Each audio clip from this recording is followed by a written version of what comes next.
So, magandang umaga, mapagpala at mapagpalayang araw sa inyong lahat, mga mag-aaral ng Infanta National High School. So, dito ating pagpatuloy ang bagong topic. Kaugnayan pa rin ito sa bagong aralin na may pinamagatang intersubjectivity. Dadako tayo kay Confucius. At before natin ito aralin, ating laging balikan yung four goals or four learning objectives ng module or ng topic nga na intersubjectivity. Okay, let's all dive in. We have Ren. So Ren means or equal to human-heartedness. This is one of the main ideas of Confucianism.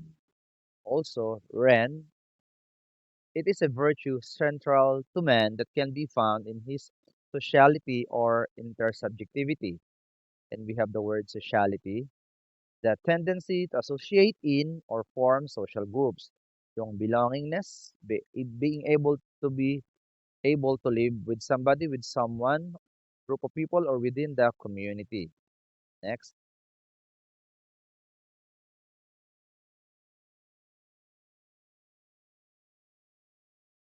And let's talk about Confucius. Confucius, sino ba siya? China's most famous teacher, philosopher, and political theorist, whose ideas have profoundly influenced the civilizations of China and other East Asian countries. So remember that was all about Confucius. Next.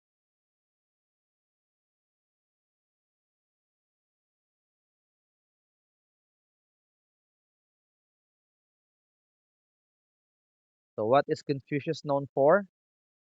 Confucius is known as the first teacher in China who wanted to make education broadly available and who was instrumental in establishing the art of teaching as a vocation. He also established ethical, moral, and social standards that formed the basis of a way of life known as Confucianism.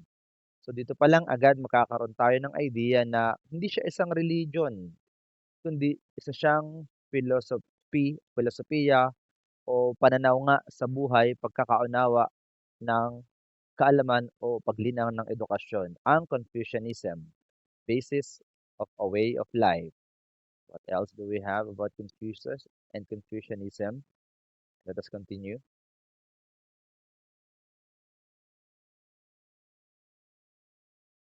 Confucianism is the way of life propagated by Confucius in 6th and 5th century BCE and followed by the Chinese people for more than 2 millennia.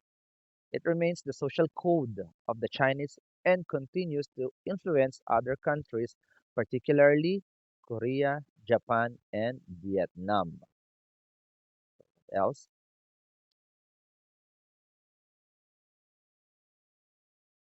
And we have Confucianism beliefs. Ito yung four tenets. They have rituals, rites and rituals, the five relations, rectification or redemption of names, and Ren. Let's start with rites and rituals. Confucius taught the importance of rituals in uniting people. So yung mga nakasanayan na ugalian o bahagi ng tradisyon, ang siyang mag-uugnay nga naman talaga sa bawat pamayanan o ng mga taong nakatira sa isang lipunan. The five relations, using his studies of the past, Confucius determined that in order to achieve peace and harmony, every relationship must fall under a strict hierarchy, with each relation acknowledging and exercising their dominance or submission. So, kung ano man at saan ka nakaugnay o kaugnayan mo, dapat doon ka lang gumagalaw. Kung sa ngayon, guro ako, dapat nagtuturo. Isang mag-aaral, dapat nag-aaral. So, nakabase, nakahulma sa kaugnayan mo sa kung ano o sino ka. Kung alam mo mas marami ka pang magagawa, gumawa. We have rectification or redemption of names. The rectification of names is the designation of the five relations to all members of a society in order to clear up confusion about the roles and responsibilities of the people to achieve social harmony. According to Confucius, Chaos results from confusion when proper names, ito yung positions in society, are not known or exercised. So kung leader ng isang bansa, dapat namumuno at iginaguide niya ang mga tao dahil pag hindi niya nagampanan ito, magkakagulo at sila't sila mula sa ibaba ang nais ng mamuno o manguna, which is dun nga magsisimula ang chaos. Dapat matuto tayong lumugar, igalang ang mga kinatatayuan sa pamayanan o lipunan. We have Ren. There are many definitions of the word Ren, but the most commonly accepted definition is virtue or kindness. The ultimate goal of Confucianism is to be, according to Confucius, the gentleman, or to exercise true altruism in every encounter. So ito yung the four tenets Confucianism beliefs. Ano pang pwede nating matutunan o maidagdag dyan? About the Ren, this is best illustrated by the relationships between two people, which is why understanding and exercising one's place within the social hierarchy is essential. So, magbigay galang sa mga nakatatanda, basic. Igalang natin matutong makinig muna bago magsalita o magingay. Unlike nirvana or entrance into heaven, Ren is not a place or state of being that can be achieved. All people are born with Ren, meaning all people, according to Confucius, possess an innate sense of goodness. However, possessing Ren and acting on it are two different things. So lahat tayo may kabutihan, may kagandahang asal. Pero ang pagkakaroon nito at ang pagsasabuhay ay magkaiba. Meron ka pero hindi ka gumagawa ng mabubuti at tama, pero meron kang kabutihan, useless ang kabutihang meron ka. So, dapat gumawa ka kung anong nararapat na alam mong siyang tama. Ano pang pwede nating matutunan dito kay Confucius at sa Confucianism? We have key takeaways. The four tenets of Confucianism, ito yung rites and rituals, the five relations, rectification of names, and Ren. All rites and rituals are intentional acts of social unification. So dahil nga mayroong holiday na darating, nagkakaisa tayo pagdating doon, and because of that holiday, nagkaisa. Because of celebration, gathering, or nakasanayan, or mga tradisyon, ay nag-uugnay ang lahat. Sa paggunita ng isang kaganapan, mag-uugnay ang lahat para magunita at maalala ang mga kaganapan patungkol sa pagdiriwang na iyon. Relationships all fall within a hierarchy that must be observed to preserve harmony.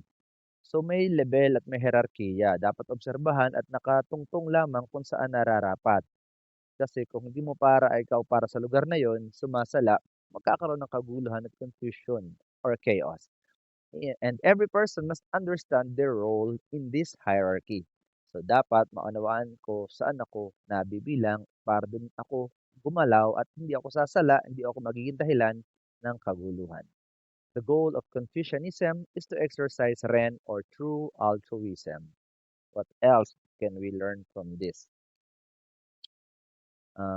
Altruism, ano ba yan, sir? Ay humanity. Altruism, pwede rin selflessness or unselfishness or self-sacrifice. Yan ang altruism. Meron din silang paniniwala ang mga naniniwala sa filosofiya ng Confucianism.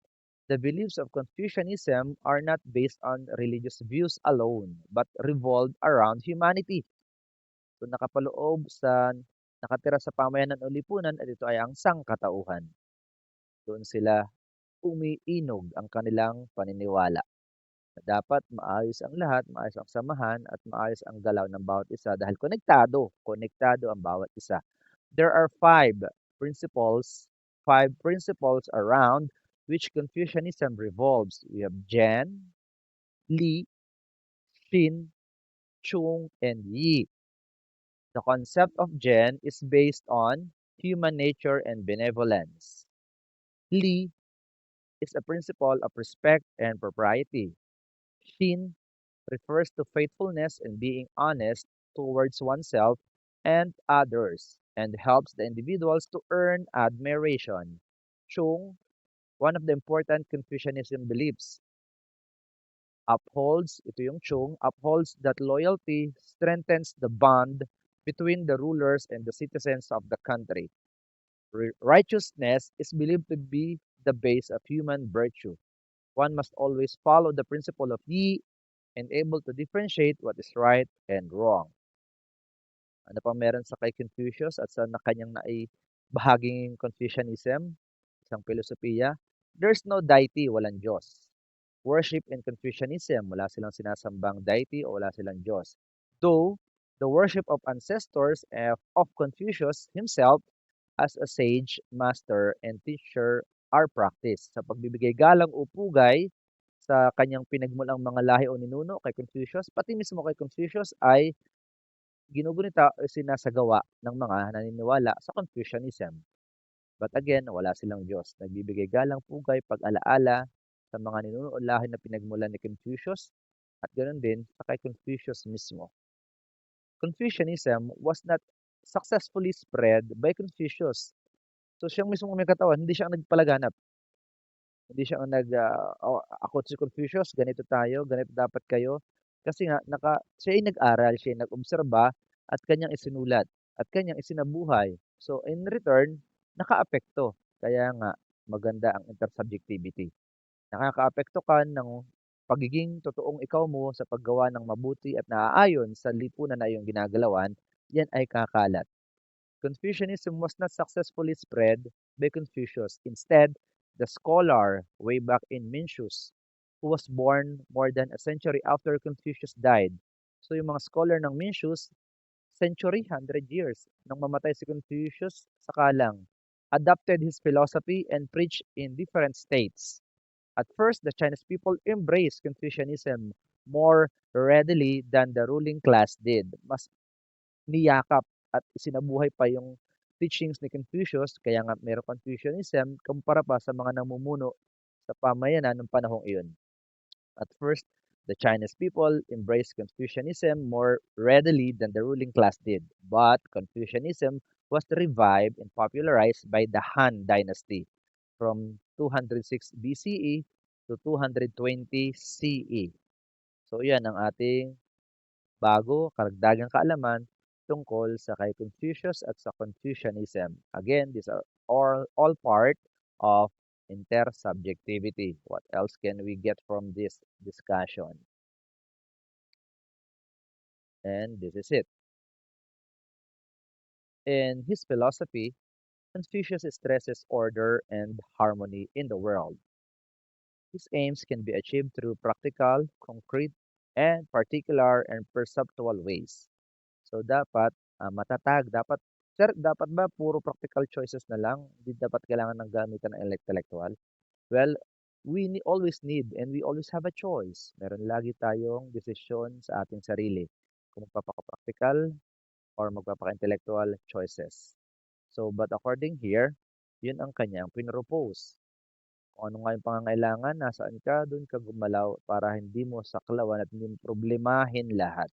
This means Confucian thinking on intersubjectivity is practical humanism. Tao, magpakatao. Practical humanism. There is an emphasis on human actions in sociality. He calls every man to love the other through actions, not through thoughts. So mahalin mo sa pagkilos, paggawa, at paggalaw. Hindi lang basta sa isip na mahal mo siya pero wala kang ginagawa. Mahal ko ang bayan ko, mahal ko ang kalikasan pero wala akong ginagawa. Action matters because in the long run, it will have a big impact. Matatandaan ka pa ng ninuno mo, baka ikaw ay kanila pang um, laging gunitain o alalahanin dahil maganda ang na-contribute natin. So yun lang po muna sa usapin ng intersubjectivity patungkol kay Confucius. At salamat. Thank you.